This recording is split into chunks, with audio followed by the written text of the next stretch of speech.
우리 옆에 계신 분들에게 이렇게 인사하고 또 말씀을 들었으면 좋겠습니다. 계속해서 예수님의 부활을 통해서 기쁨의 50일을 보내고 있는데 옆에 계신 성도님들께 이렇게 인사하겠습니다. 주님이 부활하셨습니다. 한 번 더 인사하겠습니다. 주님이 참으로 부활하셨습니다. 네, 오늘 우리가 함께 들은 이 말씀을 통해서 부활하신 주님을 만나고 또 주님께서 주시는 음성을 통해서 우리가 오늘 베델 찬양대에서 고백했던 것처럼 예수 그리스도의 손을 붙잡는 그러한 귀한 시간이 되기를 간절히 소망합니다. 저희가 함께 읽은 이 요한복음 10장 1절부터 10절까지 말씀을 통해 어디로 들어가고 있나요라는 제목으로 하나님의 말씀을 듣고자 합니다. 오늘 함께 읽은 이 본문의 말씀은 저희들에게 잘 알려진 말씀 중 하나입니다. 바로 이 증언을 통해서 저희들은 예수님께서 누구이신지를 알게 되는 그러한 증언 중 하나입니다. 특별히 요한복음에 적혀져 있는 이 증언들 가운데서는 예수님께서 자신이 누구이신지를 드러내고 있는 이야기들이 많이 있습니다. 그것을 정리해보면 이렇게 7가지로 정리할 수 있는데, 첫 번째는 6장에서 오병이어 사건을 통해서 예수님께서는 자신을 생명의 떡이라고 증언하십니다. 그리고 8장에서는 자신을 생명의 빛이라고 소개하시고, 오늘 함께 읽은 10장에서는 읽지 않은 11절까지 더하면 양의 문과 선한 목자라고 자신을 소개하십니다. 그리고 11장에서는 부활과 생명이라고 하시고, 14장에서는 길과 진리와 생명, 마지막으로 15장에서는 참 포도나무라고 예수님께서 자기 자신을 소개하고 계십니다. 이는 마치 출애굽기에서 하나님께서 모세에게 자신을 소개하시는 장면을 연상하게 합니다. 여하튼 오늘 함께 읽은 이 말씀은 예수님께서 자기 자신을 양의 문 그리고 선한 목자라고 자신을 소개하시는 그러한 이야기입니다.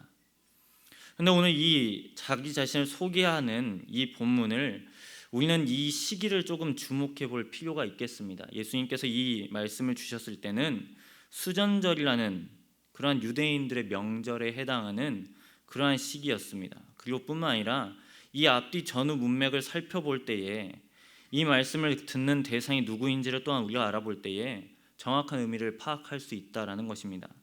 수전절이 되면 통상 유대인들은 구약성경 에스겔 34장을 읽는다라고 알려져 있습니다. 우리가 그 구약성경 에스겔 34장을 가보면 오늘 요한복음 10장에 나오는 동일한 목자와 양에 관한 이야기가 적혀져 있는 것을 저희들이 보게 됩니다. 거기서 목자는 양을 버리는 목자, 그러니까 오늘 요한복음의 표현을 빌리자면 강도이고 절도, 사꾼인 목자가 등장하는 셈입니다. 그래서 이들은 자신의 본래 목적이나 소명을 잊고 자신의 이익을 위해서 양떼들을 속이고 노략질하는, 그들의 것을 도둑질하는 장면을 에스겔 34장은 고발하고 있다라는 것입니다. 1절부터 6절까지 그러한 고발이 이어짐과 동시에 7절부터 마지막 절 31절까지는 여호와 하나님께서 참 목자가 되어주셔서 유리방황하던 이스라엘 백성을 구원하시는 참 목자가 되시겠다라고 약속하십니다. 그리고 오늘 읽은 이 요한복음 10장에서 그 하나님의 약속이 이루어지는 장면입니다. 바로 그 목자는 예수 그리스도이십니다. 뿐만 아니라 우리가 양의 우리 비유의 이야기 전후 문맥을 또한 살펴보면 어디에 위치해 있냐면 9장과 11장 사이에 있습니다. 우리가 9장의 이야기에는 날 때부터 보지 못하는 소경의 이야기가 적혀져 있고 11장에는 죽은 나사로의 이야기가 적혀져 있습니다. 오늘 이 9장의 이야기를 조금 자세히 살펴볼 때 우리가 10장의 이야기를 더 분명하게 이해할 수 있을 것 같습니다. 이 9장의 이야기를 살펴보면 날 때부터 맹인에 대해서 여러 해석과 그러한 판단들이 있었던 것 같습니다. 그리고 이것을 두고 예수님의 제자들이 맹인이 보지 못하는 이유에 대해서 예수님께 물어봅니다. 왜냐하면 당시 유대인들에게 있어서 이 병이라는 것은 그냥 단순히 육신이 연약하거나 아니면 나이가 들어서 걸리는 그러한 약함이 아니라 이것을 죄와 결부시켰기 때문에 하나님 앞에서 어떠한 죄를 지었는가, 아니면 부모의 죄가 그 자녀에게 유전되었는가라는 그러한 해석이 있었다라는 것입니다. 그래서 이를 두고 제자들이 예수님께 물어봅니다. 이 사람이 왜 보지 못하냐고 물어보았습니다. 그렇게 되었을 때 예수님께서는 이 양자택일의 답을 주시는 것이 아니라 9장 3절의 말씀처럼 그 사람이 죄도 아니고 부모의 죄도 아니고 하나님께서 하시는 일을 이 보지 못하는 사람을 통해서 드러내게 하시고자 했다라는 것입니다. 그리고 병이 나은 과정은 우리가 생략하고 날 때부터 시력을 잃은 그 사람이 드디어 주님의 은혜로 시력을 되찾게 되었습니다. 하지만 이 일을 두고 여전히 제자들뿐만 아니라 논란의 가능성이 남아 있었던 것 같습니다. 왜냐하면 맹인이 생계를 유지하기 위해서 할 수 있는 유일한 일은 바로 구걸하는 것이었기 때문입니다. 그런데 그가 더 이상 구걸하지 아니하고 시력을 되찾은 일을 두고 모든 이들이 눈을 뜨게 된 그러한 경위에 대해서 의문이 들었다라는 것입니다. 그리고 그는, 그러니까 날 때부터 맹인은 예수님께서 자신에게 시키신 일을 많은 사람들에게 증언하였습니다. 이를 들은 이웃들과 대중들은 여전히 풀리지 않은 한 가지 또한 과제가 남았습니다. 그 과제는 바로 안식일이었습니다. 이 안식일이 걸렸기 때문에 9장 13절에서 많은 사람들은 이를 두고 종교 지도자들에게 판단을 맡기는 장면을 저희들이 보게 되어진다는 것입니다. 그래서 비로소 이들의 과제가 안식일을 지키는 것과 맹인이 눈을 뜨는 것의 경중을 따지게 되는 그러한 주제로 넘어가게 되었습니다. 이 당시 상황은 저희가 아는 것처럼 맹인이 눈을 뜨는 것보다 안식일을 지키는 것이 훨씬 더 중요한 일에 틀림이 없습니다. 그렇다고 한다면 맹인이 눈을 뜨지 않아야, 아니면 맹인이 눈을 뜨지 못해야 이 사람들에게 맞는 이해이다라는 것입니다. 그리고 이러한 규례를 범한 맹인과 이제 종교 지도자들은 이걸 두고 예수 그리스도를 책잡으려는 의도가 계속해서 비일비재하기 시작합니다. 얼마나 이 사람들이 이 일에 진심이었는지, 예수와 관련되거나 아니면 예수에게 은혜를 입어서 예수를 그리스도로 고백하는 사람은 자신들의 사회에서 제명시키려는 그러한 법이 통과를 되었다는 것을 우리는 9장 22절의 상황을 통해서 우리가 바라볼 수 있게 되어집니다. 그래서 이 맹인의 부모는 자신들이 혹시 제명을 당할까 두려웠기 때문에 당사자에게 그 과정을 추궁하라고 종교 지도자들에게 그 판단을 넘겨버립니다. 맹인 역시 자신이 죄인인지 아닌지는 모르지만 분명한 건 자기가 눈을 떴다라는 사실을 종교 지도자들에게 말합니다. 그래서 그를 들쑤셔서 출교하려고 했지만 오히려 바리새인들은 예수를 인정하는 꼴밖에 되지 않아서 맹인을 자신들 앞에서 내쫓습니다. 이것이 바로 9장의 내용입니다. 그리고 나서 10장의 이야기로 시작되는데 이 중간 부분에서 이 소식을 들은 예수님께서 한 가지 의미심장한 말씀으로 9장이 마무리되고 있음을 저희들이 보게 됩니다. 그것은 바로 눈을 뜬 바리새인들은 눈이 있어도 보지 못하는 것이었고, 오히려 태어날 때부터 맹인이었던 사람은 육신의 시력은 비록 없었지만 시력을 되찾은 이후에 제대로 보았다라는 것입니다. 바로 이 사람은 무엇을 보았습니까? 그건 다름이 아니라 참 생명을 주시는 예수가 바로 구원자라는 사실을 보았다라는 것입니다. 이러한 배경 위에서 이제 10장은 시작되게 됩니다. 예수께서는 눈이 있어도 보지 못한 바리새인들을 향해서 계속해서 말씀하십니다. 그 이야기가 바로 오늘 함께 읽은 이 양의 우리 비유 부분입니다. 그리고 이후에 일어나는 이야기는 우리가 잘 아는 것처럼 11장에서 죽은 나사로를 살리시는 이야기가 이어지게 됩니다. 그러니까 맹인을 치유하신 사건과 죽은 사람을 살리시는 이야기 사이에 끼어있는 이야기가 바로 오늘 함께 읽은 양의 우리 비유 이야기입니다. 맹인의 눈을 뜨게 하신 것도 정말 대단한 기적임에도 불구한데 죽은 사람을 일으키는 것은 훨씬 더욱 놀라운 일이 아닐 수 없습니다. 그럼에도 불구하고 우리가 9장부터 11장까지 이러한 초자연적인 그리고 은혜로운 기적을 예수님께서 베푸셨음에도 불구하고 이를 두고 해석하거나 이를 두고 받아들였던 사람들은 여전히 예수를 고운 시선으로 바라보지 않는 이들이 적지 않았다라는 것입니다. 9장과 11장 사이에서 10장에서 예수님께서는 자신을 선한 목자라고 표현하십니다. 여러분, 여기서 선한 목자가 문자 그대로 성품이 착하거나 아니면 반듯하거나 좋은 목자니까 시편 23편과 같이 푸른 초장으로 늘 인도하시고 시마다 때마다 이끌어주시는 목자라고 생각할 수 있겠지만 오히려 예수님께서는 선한 목자에 대한 이미지를 오늘 이 비유를 통해서 완전히 뒤바꾸고 계심을 저희들이 보게 되어진다는 것입니다. 세상에서 선전되는 목자 역시 이와 비슷합니다. 예수께서 증언하신 목자는 세상에서 원하는 목자와 거리가 멀어 보입니다. 오히려 주님의 말씀을 빌리면 강도에 가까운 것이 세상에서 요구하는 목자의 이미지입니다. 자신을 따르면 구원까지는 아니지만 구원과 비슷한 것을 보장해 준다고 말은 그럴싸하게 합니다. 그런데 생각해보면 정말 목자가 아님을 저들은 잘 압니다.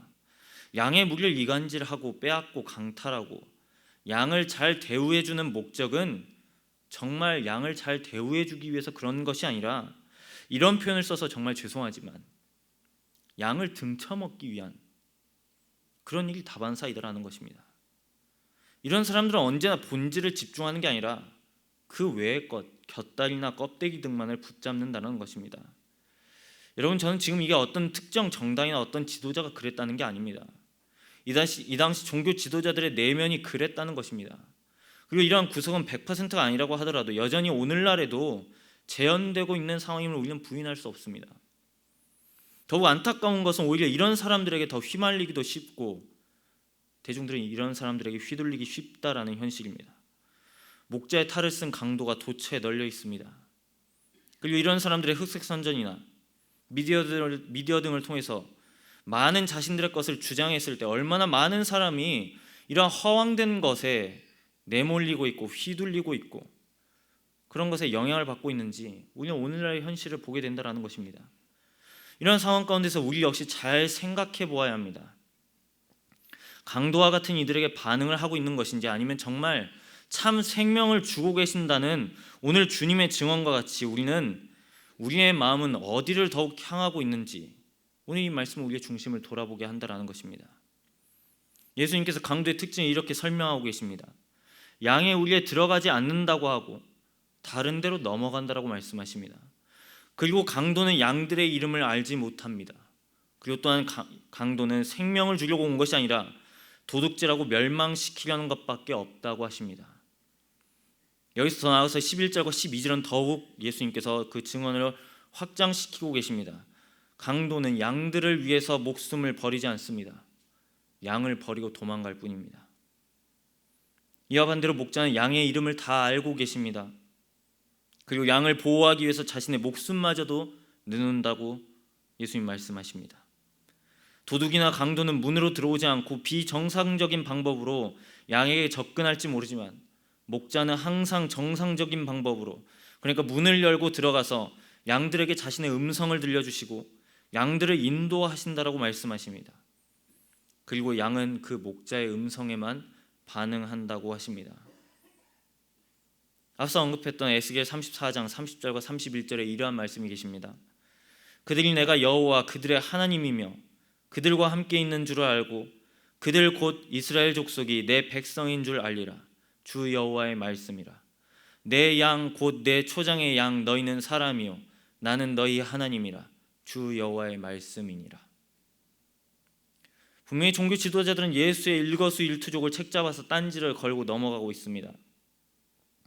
그리고 계속해서 예수의 사역 역시 방해하고 있습니다. 예수님께서는 이들을 강도와 도적으로 소개하고 계십니다. 맹인이 안식일 나을 수 있는 것인지, 안식일의 의미를 통해서 자신들이 깨달은 바는 생명을 살리는 것이 아니라 오히려 자신들의 기득권을 세우기 위해서 그러한 허울이나 껍데기나 본질을 잃은 그 모든 헛된 시도를 예수님께서는 고발하고 계십니다. 그러면서 동시에 우리는 이 본문을 대할 때 우리 자신 역시 돌아볼 수 있어야 합니다. 우리는 본질에 입각한 목자의 음성을 따르고 있는 것인지, 아니면 본질 외에 거칠애나 껍데기를 고수하는 강도나 도적을 목자라 여기며 우리의 마음을 내어주고 있는 것은 아닌지, 우리는 오늘 이 본문을 통해서 우리의 중심을 살펴볼 수 있어야 한다는 것입니다. 분명히 예수님께서는 이 종교 지도자들에게 말씀하시고 또 주변에 있는 사람들에게 이렇게 증언하십니다. 양의 문이신 자신을 통과하지 않고서는 구원이 없다고 말씀하십니다. 9절 말씀입니다. 내가 문이니 누구든지 나로 말미암아 들어가면 구원을 받고 또는 들어가며 나오며 꼴을 얻으리라.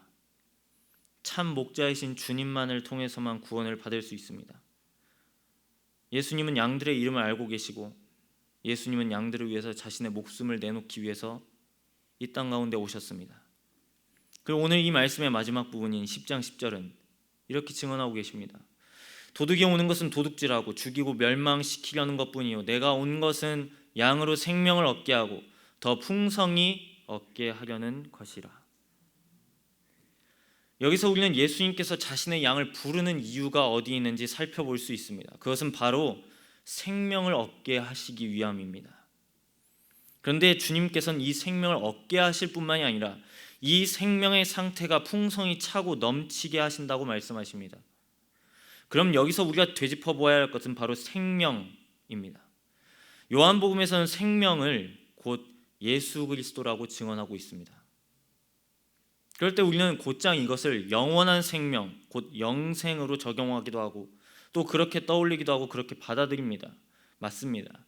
그런데 왠지 영생이라고 하면 우리 주님께서 약속하신 이러한 풍성한 생명은 이 세상에서 누리는 것이 아니라 마치 이 세상 끝에서, 그러니까 우리가 생명을 잃고 나서야 비로소 사후가 되어서야 누릴 수 있는 딱 그 정도뿐으로만 우리가 바라보는 경향이 있다라는 것입니다. 그럼 우리는 이 생명을 예수님께서 어떠한 의미로, 그리고 당시 청중들은 이 생명을 어떠한 의미로 받아들였는지 우리는 살펴보아야 합니다.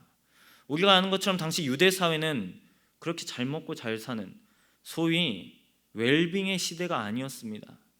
부유했다면 예수님께서 배고픔을 해결하시는 기적이나 아니면 병을 낫게 하시는 기적을 보이셨을 때 회중들이 그처럼 열광한 건 그 사람들의 가난하고 병든 상태를 반증하는 것입니다. 그리고 이 외에도 정치적으로 유대인들은 로마의 속국이었던 사회였기 때문에 이중으로 종교적으로는 종교 지도자의 통치를 받고 있는 그러한 상황에 내몰리고 있었습니다. 그런데 이 두 부류 역시 동일한 약속을 대중들에게 했습니다. 그건 바로 생명입니다. 자신들을 따르면, 자신들의 종교를 믿으면 생명이 있다라고 약속했습니다. 풍성한 삶을 보장해 주겠다라고 말합니다. 그런데 이건 어디까지나 말뿐인 약속이었습니다. 이 지역에 깊이 뿌리내린 가난이나 기근이나 이 모든 것을 해결해 주지 못했습니다. 언제나 먹을 것과 마실 것은 부족했습니다. 또한 우리가 아는 것처럼 선한 사마리아인의 비유에서도 나온 것처럼 이 사람들의 안전함 역시 보장받지 못하는 사회였습니다. 길거리를 나돌면 강도떼가 몰려와서 있는 소유 없는 소유를 다 빼앗기는 그러한 상황이었다라는 것입니다. 집단으로 나병 환자들이 거하는 곳이 있었던 기록을 보면 이 사람들의 건강 역시 보장받지 못한 사회였습니다. 오늘날 우리는 시편 23편과 요한복음 10장 오늘 나온 이 목자의 이미지를 되게 목가적이거나 아니면 평화롭거나 낭만이 있는 분위기를 상상하며 목자의 음성을 기대할지 모르겠습니다. 그런데 당시 사람들에게 있어서 목자나 생명은 식량 부족이나 가난과 질병, 폭력과 절도, 강도가 난무했던 시대를 살았기 때문에 이 목자나 생명은 그렇게 낭만적인 단어가 아닙니다. 이 사람들에게 있어서 목자나 생명은 생존 그 자체가 걸린 문제였습니다. 이러한 사람들에게 지금 약속하신 생명은 죽어서 얻는 약속이 아니라 내세에나 이루어질 환상이나 아니면 단순히 예수라는 사람을 따르면 심리적인 안정이나 위로만을 주는 그러한 약속이 아니라 예수님께서 약속하신 생명은 지금 바로 여기서 누리게 하시는 생명인 것입니다. 왜냐하면 예수님께서는 자신을 양의 문이라고 말씀하고 계시고 자신이 직접 양과 관계를 맺고 계시고 양들의 이름 하나하나를 다 부르시고 더 나아가 양들을 위해서 자신의 생명까지 버리면서까지 양들을 지키겠다라고 약속하시기 때문입니다. 이러한 보호와 동행은 사후가 아니라 지금 바로 현재 진행형이다라는 것입니다. 당장 지금 예수님께서는 이 풍성한 생명을 이 말씀을 주실 때부터 주겠다라고 약속하시는 것입니다. 그래서 10절의 말씀은 죽음 이후뿐만이 아니라 오늘 여기에서 그리고 지금부터 시작되는 생명이다라는 것입니다. 이게 바로 성경에서 약속하시는 영원한 생명의 개념입니다. 그리고 이러한 영생의 개념은 갈라디아서에서 성령의 열매를 맺는 상태로 설명하고 있습니다.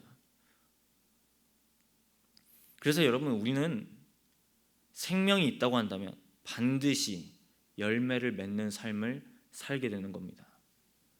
왜냐하면 참 목자이신 예수의 음성을 들을 때, 우리가 양의 문이신 예수 그리스도를 통과할 때 그 생명이 예수로부터 시작되기 때문에 그 생명은 오늘 10절의 말씀처럼 생명을 얻는 것에서 그치는 것이 아니라 더욱 풍성히 얻고 누리게 하시기 때문입니다. 그 상태가 바로 성령의 9가지 열매의 상태입니다. 사랑하는 성도 여러분, 우리는 지금 누구를 따라가고 있습니까? 우리는 지금 어디로 들어가고 있습니까? 껍데기나 비본질을 본질이라 여겼던 종교 지도자를 닮는 것이 아니라 우리의 이름을 아시고 우리를 위해 목숨까지도 버리신 주님을 따라가기를 간절히 소망합니다. 그럴 때 우리는 우리가 받은 이 생명을 전할 수 있게 되어집니다. 그럴 때 우리는 증인의 삶을 살 수 있다고 성경은 약속하십니다.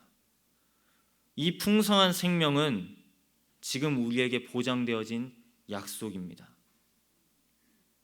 이 약속을 믿는다면 우리는 오늘 앞에서 고백했던 찬송과 같이 우리의 육신이 연약해도, 우리의 어떤 상황이 나의 마음처럼 풀리지 않아도, 우리의 많은 기도의 제목들이 이루어지지 않아도 괜찮은 겁니다. 왜냐하면 우리는 영원한 생명이 있기 때문입니다.